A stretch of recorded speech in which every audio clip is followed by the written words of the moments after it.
Hi, I'm Lou with another episode of My Car Story, and today we've got Ken. Ken, your last name? Dage.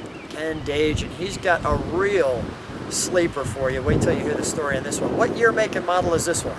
It's a 92 Camaro RS with B4C police car package. We'll talk about that as you see it. So let's take a look at our featured attraction. Ken, come right alongside me. Now this car is definitely interesting that I knew nothing about. This is truly a sleeper. It looks plain Jane. And first of all, how long have you had this car? 10 years. And you decided to get this car because you actually knew about it and you traded a car for it. My friend has one similar to it, Colorado police car, and I searched the country trying to find this one to have one just like what he had. Now they didn't sell these originally to the public. How did this happen? It was only for sale to the municipalities, and there was actually a penalty if you were a dealer trying to sell this to a consumer. So was it just a matter of years before this went by? Once they were sold to once the police got done with them, then they could be sold to the public. But yours is like brand new. This was never in service. So an unserviced car that finally got picked up, and you sold a car to get this one. And it's the 92's the 25th anniversary. Tell me something about these brakes too you were sharing. The rear brakes are disc. The front are the Corvette brakes that they used on the 1LE race cars.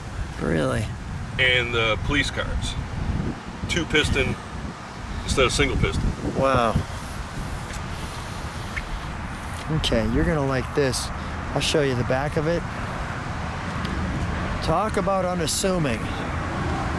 Just about everybody felt that they could beat this one in the day. You've got your tune port injection. Clearly we've got a little headers on it. Is it headers or is that stock exhaust? Just muffler tips. Okay, muffler tips, okay. And the RS. And although it's got this little baby spoiler, obviously the windows are tinted, we're gonna show you some trunk and treats. Trunk and Treats Camaro, the American Icon. I want to open up this book. Let's open that up to a specific page. So here's your police car. This talks about some of the details of it here, of this RS. But let's now show you this window sticker. I'll have you hold that, Ken. And as we show that window sticker, you've got the special vehicle pricing and then the special service package. So that's your police package, your 5.0 liter, your 5-speed manual, and it comes down with your vehicle tag for your 92 Camaro RS 2-door coupe with all of your details there. So quite the sleeper. And I just want to show, I'll let you open that up to the 92 as well while I look at some of these features of your car. You've got your wheel instructions there. Nice. The notice there. We have a little Camaro book here that comes with it, your owner's manual for the 92. And then if we look here, we've got the 92 Camaro on the 25th anniversary. And I want to pause for a second. This book is so large, the 92 Chevrolet, they stuff it all in one book that it's like a magazine. And then let's see if we can, there's a nice picture of the car there. Some details of the airbag. Some interior. The sporty elegance. Some nice pictures of the Z28. Okay. There's your RS convertible.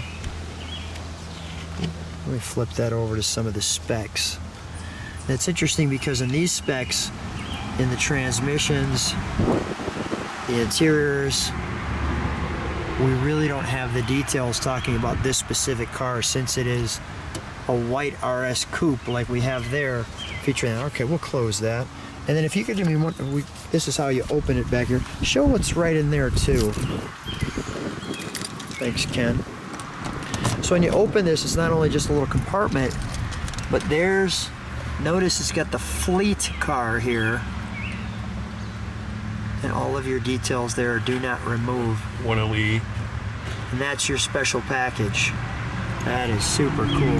And the B4C. And the B4C. Now, how did you know about this car, that was going to be your special package? A friend of mine has one similar to this. It was a police car from Colorado. Yeah. I fell in love with it so much. I searched the country to find this car. This one was in Indianapolis, and me and my son drove down there and bought it and drove it home. That's fantastic. And we're back. And as we're back, may I open it? Sure. As we open it, we've got, obviously, the gas goes in here. It's a little bit windy. Go ahead, open that, please. Let me just show the side there, too.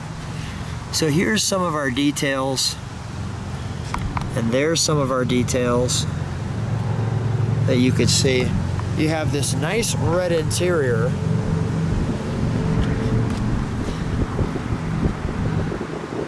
Your instrumentation. We've turned the wheel a little bit there. You have the Camaro on the bucket. I've already told you about all the interesting pieces there, but if you look here, you've got the right amount of pedals. Now, you usually didn't have that on any Camaro that you had. There's your stock, your gauges. We'll straighten that out for you later. The thing that all of us did back in that time frame was you change out your stereo to get a Kenwood or an Alpine. There's your Kenwood. And over on the side here, you've got your RS with your 25th anniversary. It's nice and clean in here and just easy to maintain. And there's your stick ball profile in this one. And you'll see that it gets up quite nicely. You've got your day-night mirror. Nothing more, no T-tops or anything like that. Let's take a look under the hood, shall we?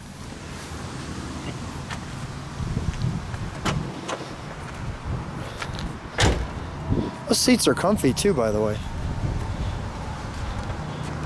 So I open this up. So tell me what I need to see here. The PBZ is the engine code. Okay. And then we have some details over here, more PBZ. Vacuum routing and timing information. Your accessibility. But now, go ahead, tell me a little of the details that we're looking at. So in '92, they started using the Corvette parts. Corvette had discontinued this motor. They had a different motor, so this is all rough cast Corvette parts.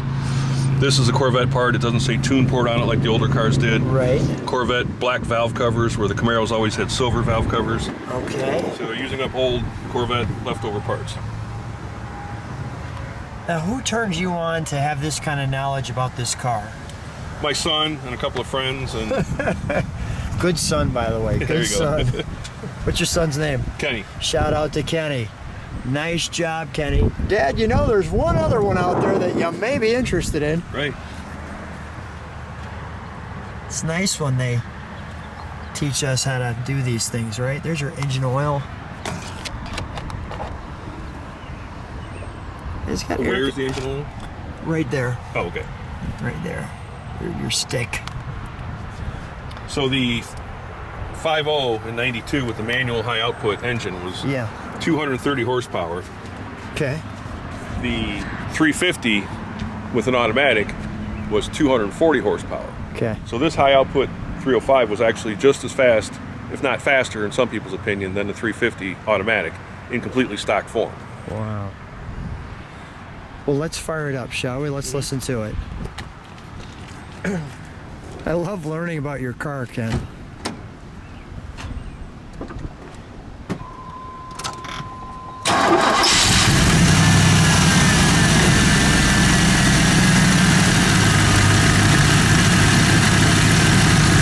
Oh, that'll sneak up on you.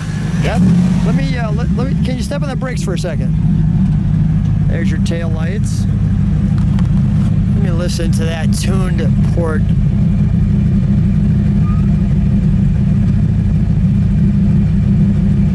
Oh, it's got a nice little rumble. Go ahead, give it a rev. One more good one. Oh, that sounds great. I think we need to take it for a ride. There you go. Let's go. Ken and I in the RS The B4C car. Now tell me about, so we're going through the gears here. Nice. It has a little pull to it. Tell me about the gear ratio in this one. This transmission is special to these cars. It has a different gear ratio than any other Camaro would have, unless you had the 1LE or the B4C. It has a couple of different gear ratios that allow it to pull longer and further for high-speed chases and pursuit on the highways. So in 92, you wanted to catch them. Yes. And this is how they did it. Oh, that is great.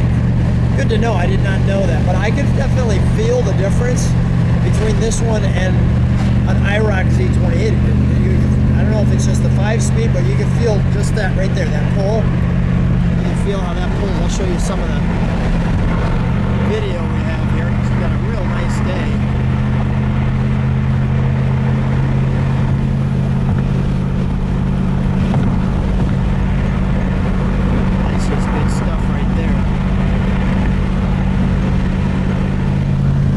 When you first got the car, what was your reaction? Was it as exciting as you thought?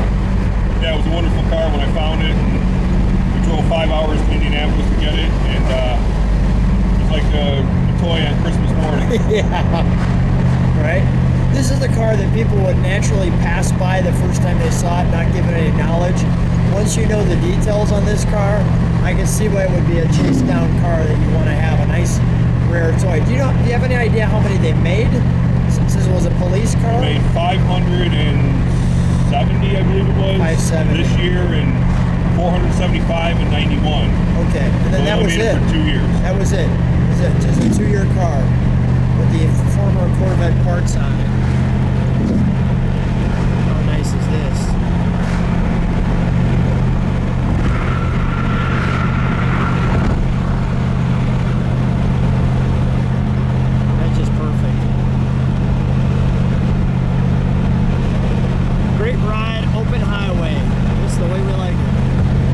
So much fun, such a different car. Interested to see what people think on the channel. Looking forward to seeing their comments. Thanks so much for being on My Car Story. Thank you. You're welcome.